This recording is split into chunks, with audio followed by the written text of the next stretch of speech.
Hemos recibido varias comunicaciones del exterior, precisamente de los Estados Unidos, donde personas que siguen nuestros programas comentan que por qué cuando hablamos de los famosos shootings en los Estados Unidos, solamente hablamos de los Estados Unidos y que no hablamos de otros países donde cosas como esta ocurren.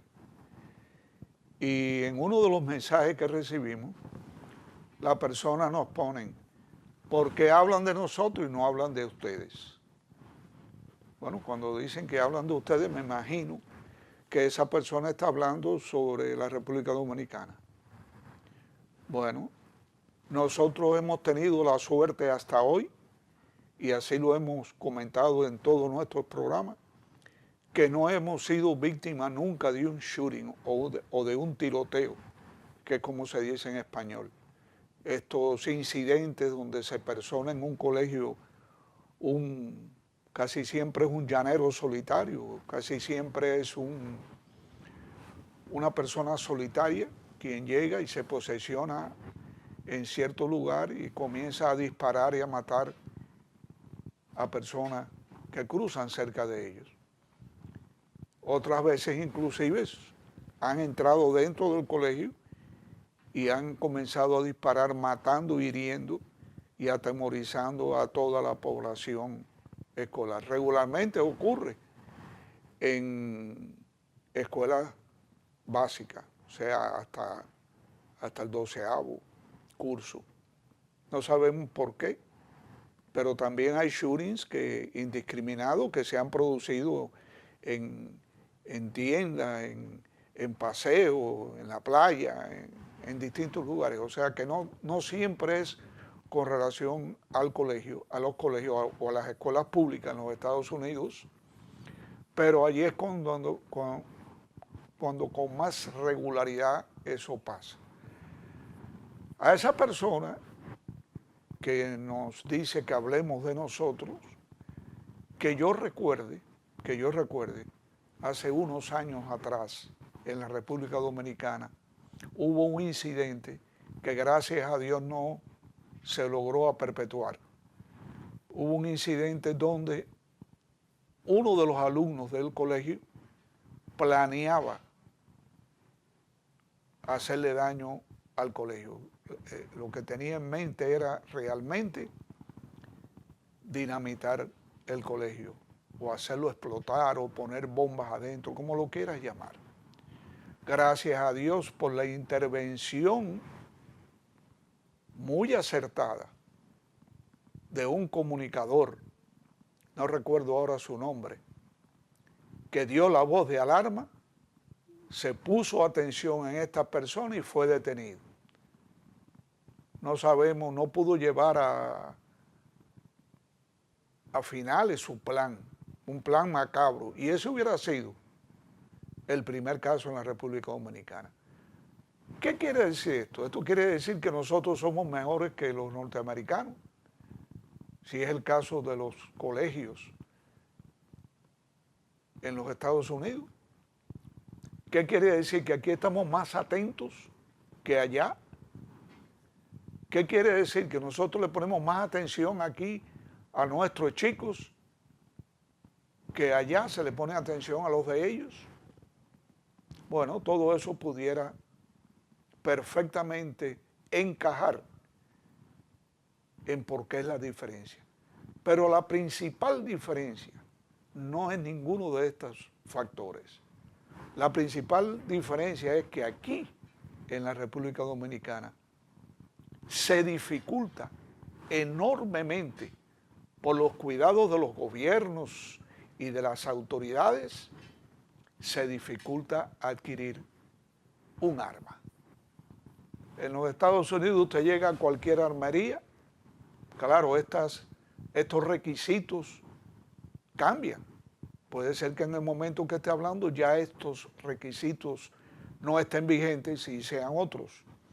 Pero en los Estados Unidos usted llega a una armería, llena una ficha donde usted pone su nombre, su dirección, su teléfono, si ha tenido algún problema con la justicia, si padece alguna enfermedad mental, dónde vive, cuál es el propósito de obtener el arma, en fin, un cuestionario que usted tiene que llevarlo. Entonces, usted lo entrega, ¿verdad? Y ese cuestionario lo hacen llegar ellos a las autoridades que lo procesan y en 72 horas le dicen si le pueden vender el arma o no. Y la mayoría de las veces, si no hay un antecedente penal visible o haya un problema que fácilmente se puede notar, a usted le venden el arma. Y no solamente le venden el arma, un arma corta, le venden rifles de largo alcance, con algún tipo de modificación que según ellos los cambia de ser rifles de combate a rifles de caza. Pero todos los que hemos estado de una manera u otra involucrados con este sistema sabemos que de la misma manera que lo cambian, ajustándole algún tornillo especial o cambiándole alguna plaquita o demás, de la misma manera que lo convierten en fusiles de caza, también quien los compra, si conoce un armero, por dinero, le vuelven a revertir el potencial de un fusil de combate. Por eso usted ve que en la mayoría de estos tiroteos se utilizan armas largas, armas de combate, con la misma bala de combate, mortífera, y se posesionan en algún lugar y forman un tiroteo y matan inocentes. Entonces, nosotros entendemos que el factor principal radica en dos cosas.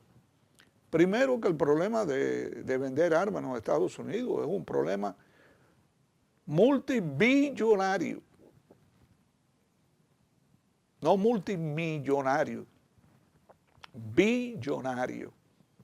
Se dice incluso que en Estados Unidos hay más armas que habitantes.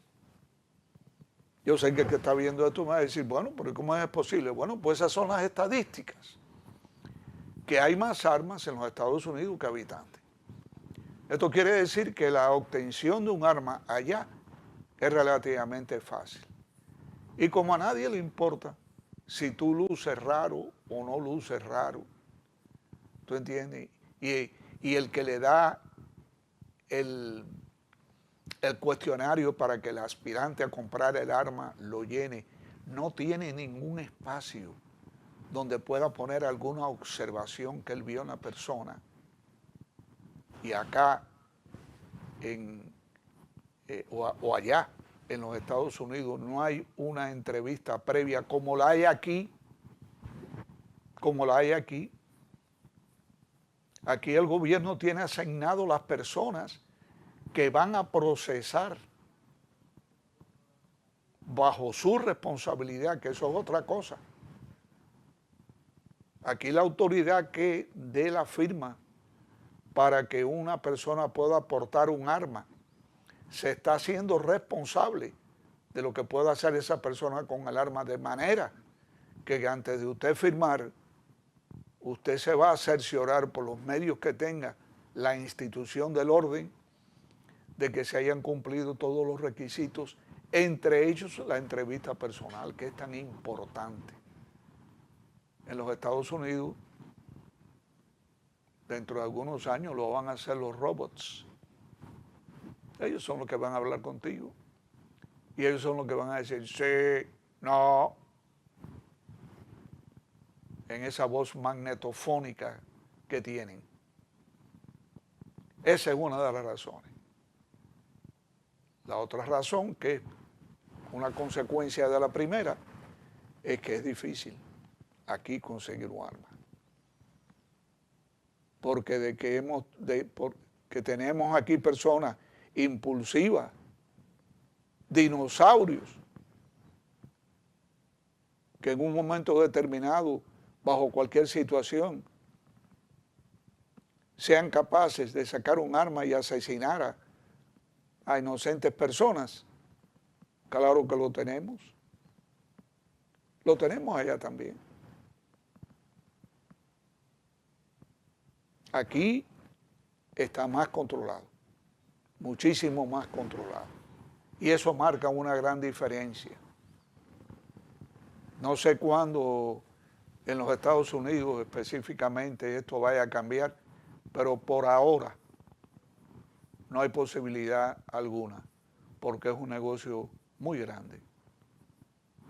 Ahora bien, en otra de las comunicaciones nos dicen que si no hay la posibilidad de uno poder observar señales extrañas en las personas que van a comprar armas.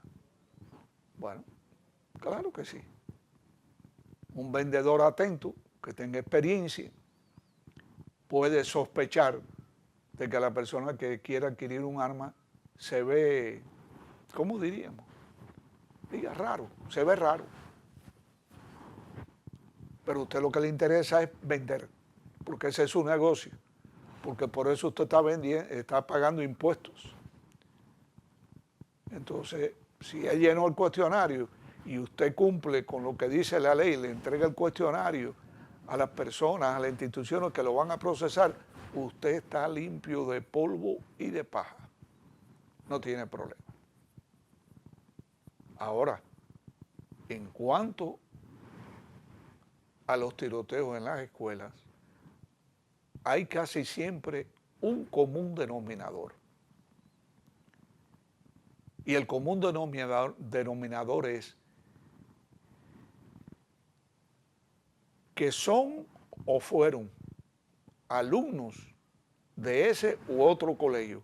Regularmente eso ocurre en sus colegios, donde los asesinos tomaron clases y ellos fueron víctimas de acoso o de bullying, de maltrato, de abuso físico o sexual,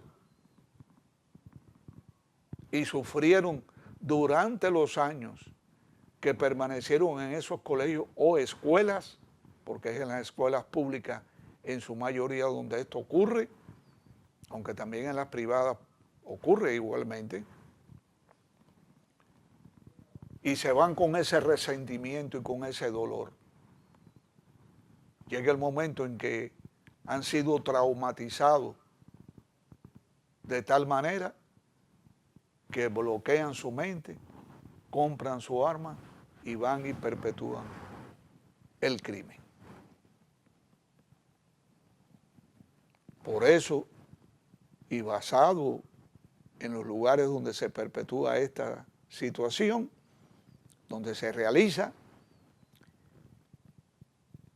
es que los maestros juegan un papel tan importante.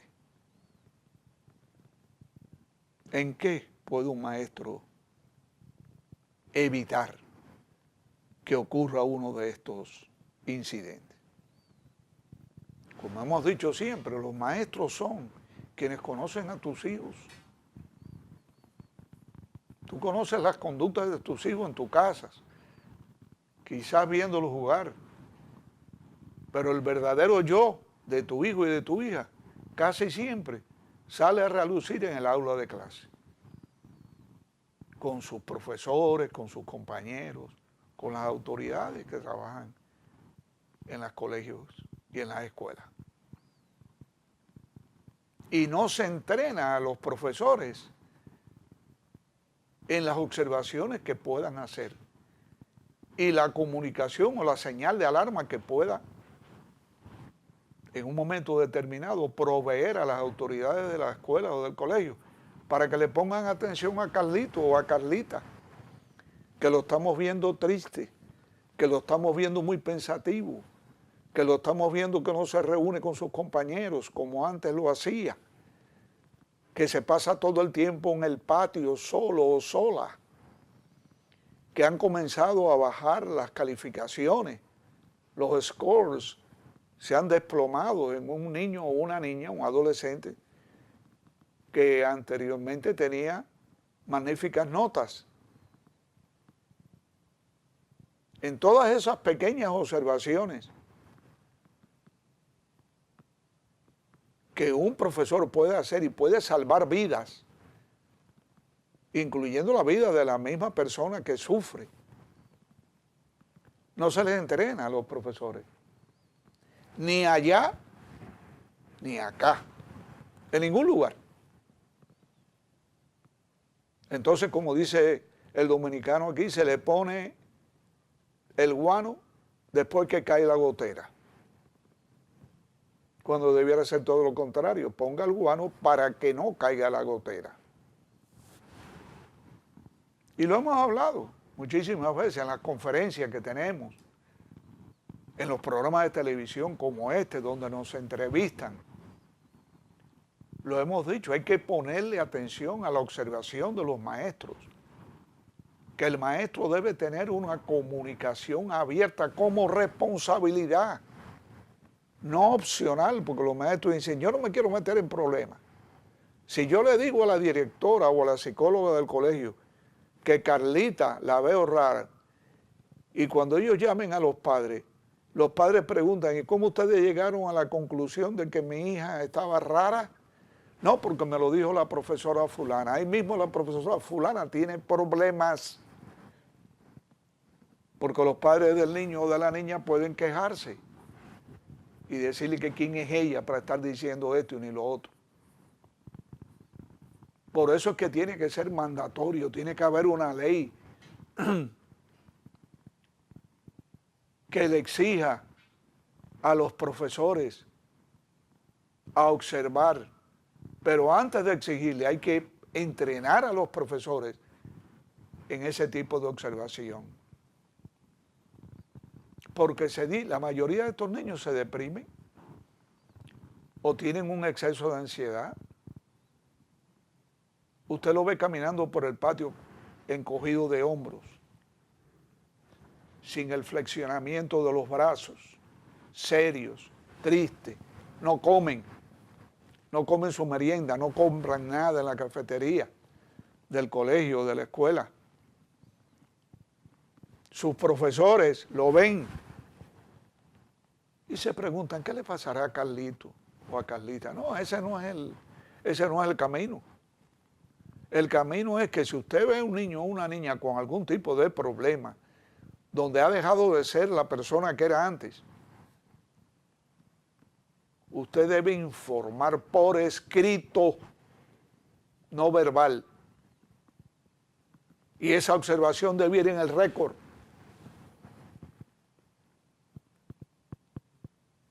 Y ese colegio y esa escuela debe tomar algún tipo de acción.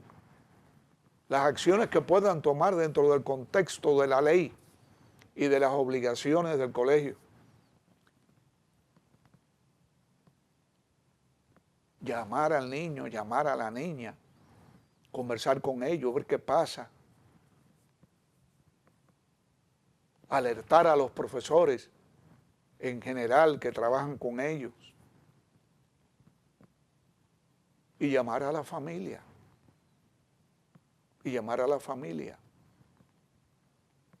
Porque muchas veces los problemas no son en el colegio, muchas veces los problemas son en la casa. Y llega el niño o la niña con el problema al colegio. Y no hacemos nada, no nos reunimos con el colegio. Señores, la depresión es el camino hacia el suicidio, hacia el homicidio. Y se ha comprobado que la mayoría de estos muchachos que se han convertido en shooters estaban dando señal hace mucho rato de que estaban inconformes con algo y nadie los vio. Y si lo vio, no lo reportó. Hay que reportarlo. Por ley, debe haber leyes específicas para evitar que nos ocurra a nosotros lo que está ocurriendo o lo que viene ocurriendo en los Estados Unidos, por ejemplo, que no es el único país, claro que no. Ocurre en cualquier país del mundo. Pero esas son situaciones que pueden haber evitarse. Hay estadísticas que señalan que antes de una persona o de cometer suicidio o de cometer homicidio, o sea, matar a otros, se lo ha dicho por lo menos a 5 personas antes de cometer el hecho. 5 personas han sido comunicadas antes de cometer el hecho. Que puede haber sido, por ejemplo, como dicen ellos, esta vida apesta. Así no se puede vivir. Estoy cansado, no puedo más. Mejor estar muerto que vivo. No es que haya sido producto de una observación de nadie en particular, sino que lo han verbalizado. La mayoría de las veces se verbaliza a sus compañeros de clases, a sus amigos íntimos. Y como no estamos atentos a esto porque no se le da seguimiento, no se habla con los adolescentes hay que hablar, señores, y hay que poner las cosas sobre la mesa, y hay que hacerle entender que nosotros sabemos y que nosotros nos preocupamos. Y a los muchachos hay que enseñarles qué hacer si llega un amigo o una amiga o cualquiera y te dice algo fuera de contexto, como lo que estábamos señalando anteriormente. Tú no te puedes quedar con eso. Que es lo que muchos adolescentes hacen. Van y hablan con su mamá, con el de ellos. Aquel que ha recibido una comunicación, como yo le digo, estas son comunicaciones de muerte. Cuando yo doy en los colegios la conferencia de la tarjeta amarilla, que es así como yo le llamo,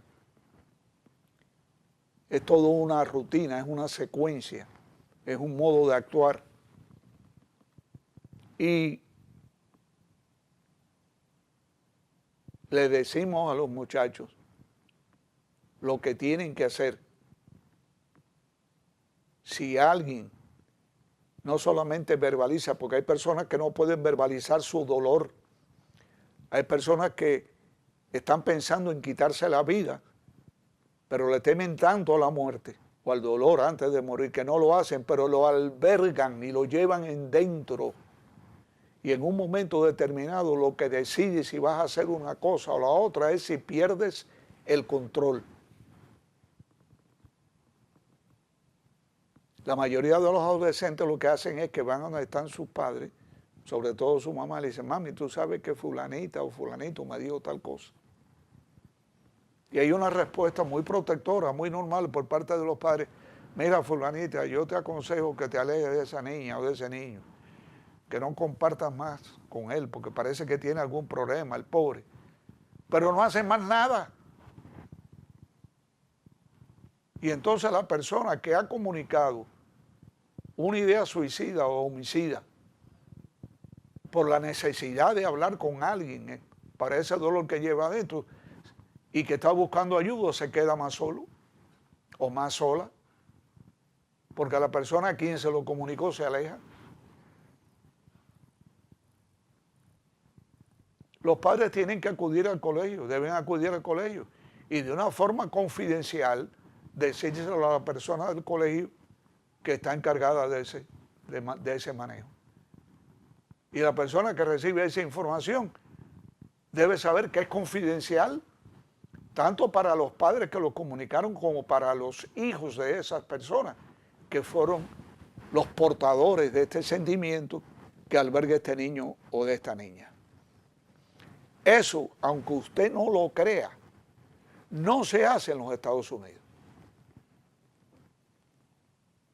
Yo no he oído en un programa como este o en cualquier tipo de entrevista, yo no lo he oído nunca hablar de este tema tan claramente como lo hemos hecho aquí. Y no soy yo el único que habla de eso en la República Dominicana. Aquí hay muchos colegas míos que lo hacen. Y nos cansamos, se nos seca la boca, nos quedamos sin saliva y nadie escucha. Esa persona, quien en la forma de dirigirse a mí desde los Estados Unidos, me ha dolido por la forma tan directa en que nos dice, ¿y ustedes? Una forma fea. En vez de ponerse a tratar de criticarnos, lo que debe tratar es de buscar la posibilidad de que temas como este se hablen en los colegios, en las escuelas, en los programas.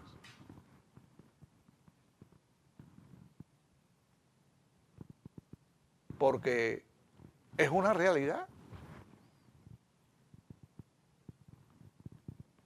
Nosotros aquí no debemos cruzarnos de brazos. Ya terminó un año académico más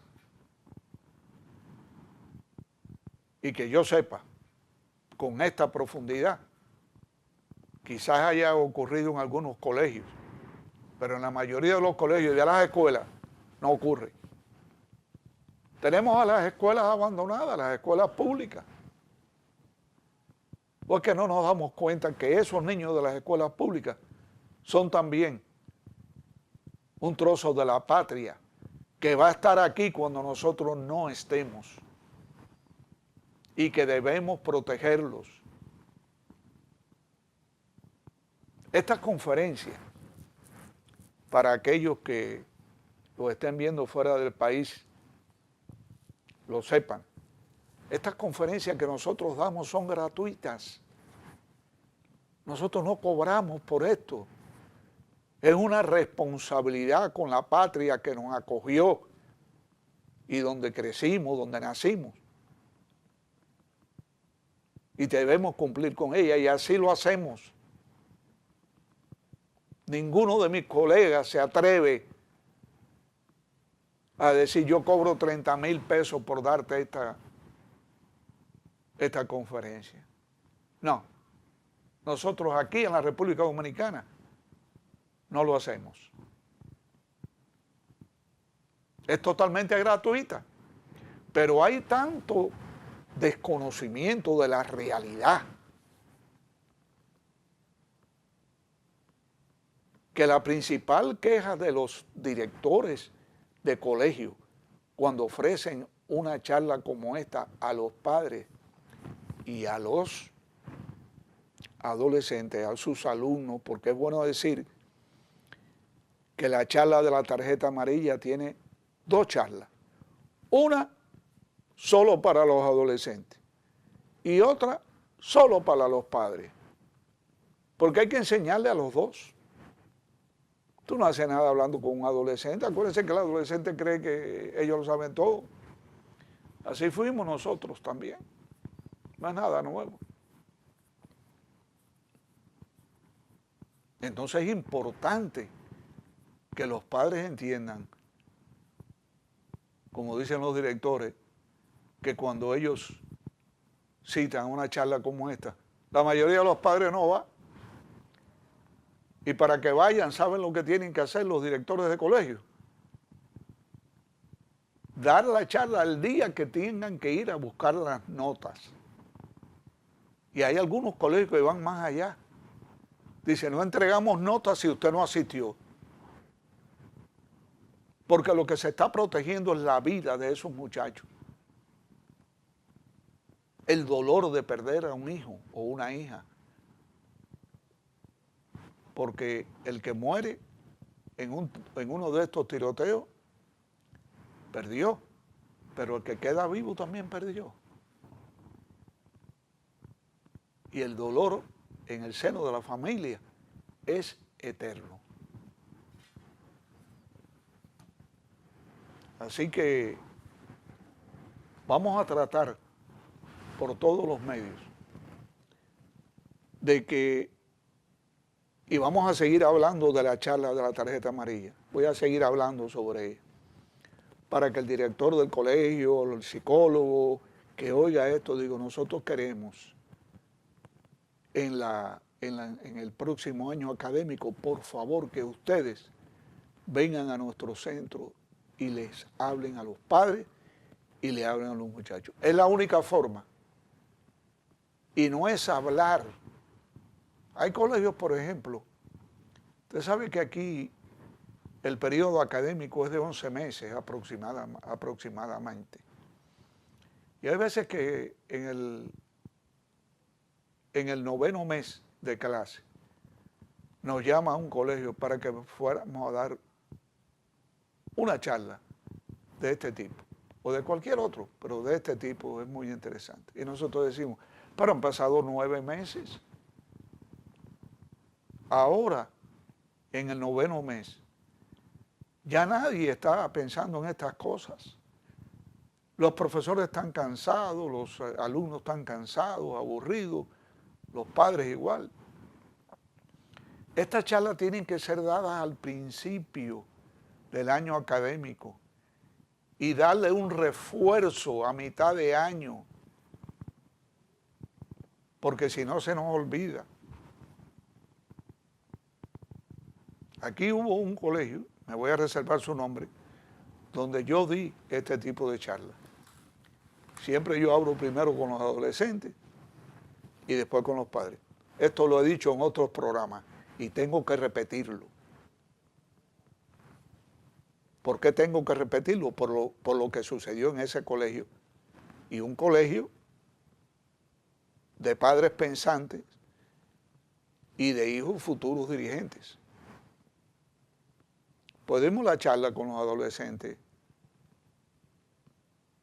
un día, una noche, y al otro día dimos la misma charla con los padres. No es que separemos a los grupos para hablar secretos, no, es la misma charla, porque lo que nosotros perseguimos es que los padres sepan exactamente de lo que se habló con sus hijos. Y en ese colegio específico, al otro día, ya yo me iba, di la charla por la noche, al otro día me llaman. Me dijeron, doctor, ¿dónde usted está? Eran como las 10 de la mañana, creo. Digo, bueno, estoy en el aeropuerto, estoy al coger el avión. Ah, usted no se puede ir. Digo, ajá, ¿cómo que no me puedo ir? Claro que me voy. Me dijo, no, doctor, usted no se puede ir.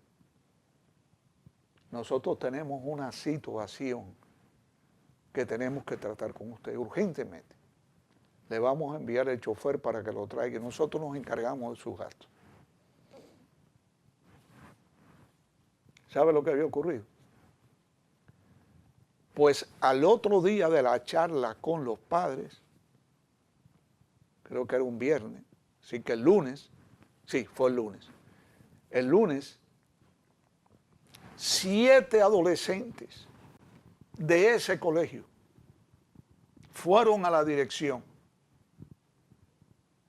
y dijeron que tenían deseos de morirse y que querían morirse, que querían hacerse daño y que la charla que habíamos dado nosotros el viernes los había hecho pensar y por eso ya acudían al colegio. 7. Porque es que las cosas son así.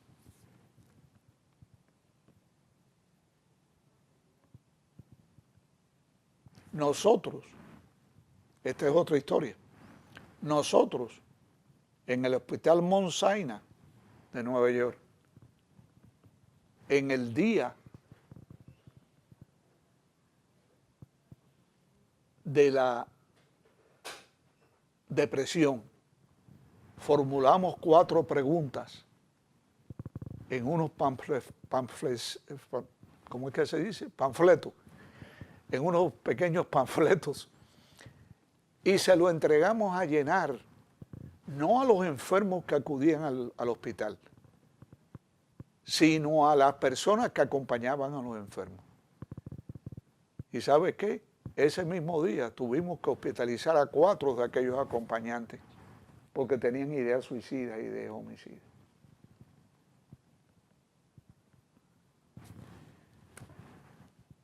Hemos llegado ya al final de nuestro programa. Esperamos que esto se quede en la mente de nosotros y que todos estemos conscientes de que debemos evitar a toda costa que en nuestro país ocurra lo que en otros países ya es prácticamente una costumbre. Hasta entonces.